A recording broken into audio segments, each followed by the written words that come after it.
যে ব্যক্তি সকাল এবং সন্ধ্যায় মাত্র 10 বার দুরূদ পাঠ করবে, আল্লাহুম্মা সাল্লি আলা মুহাম্মদ ওয়া আলা আলি মুহাম্মদ কামা সাল্লাইতা আলা ইব্রাহিম ওয়া আলা আলি ইব্রাহিম ইন্নাকা হামিদুম মাজিদ, আল্লাহুম্মা বারিক আলা মুহাম্মদ ওয়া আলা আলি মুহাম্মদ কামা বারাকতা আলা ইব্রাহিম ওয়া আলা আলি ইব্রাহিম ইন্নাকা হামিদুম মাজিদ।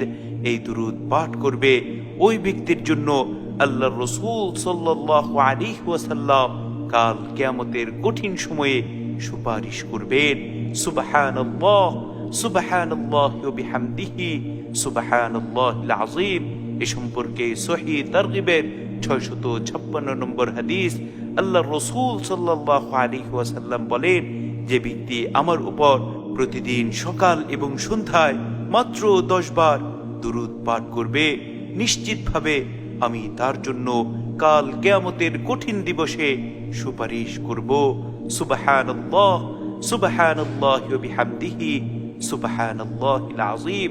মাত্র 10 বার দুরূদ পড়তে কত সময় লাগে? আমরা যদি প্রতিনিয়ত সকাল এবং সন্ধ্যায় মাত্র 10 বার করে দুরূদ পাঠ করি, তাহলে আল্লাহর রাসূল সাল্লাল্লাহু আলাইহি ওয়াসাল্লাম অবশ্যই আমাদের জন্য কঠিন কিয়ামতের দিবসে শাফাআত করবেন। এছাড়াও অন্য এক হাদিসে আল্লাহর রাসূল সাল্লাল্লাহু আলাইহি ওয়াসাল্লাম ইরশাদ করেন, যে ব্যক্তি আমার উপর একবার দুরূদ পাঠ করলো, ওই ব্যক্তির উপর আল্লাহ রাব্বুল আলামিন 10 বার রহমত নাজিল করবেন।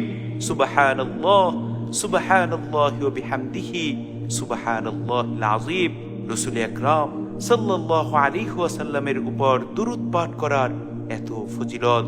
আল্লাহ রাব্বুল আলামিন আমাদের প্রত্যেককে আল্লাহর রাসূল সাল্লাল্লাহু আলাইহি ওয়াসাল্লামের উপর বেশি বেশি দুরূদ পাঠ করার তৌফিক দান করুন।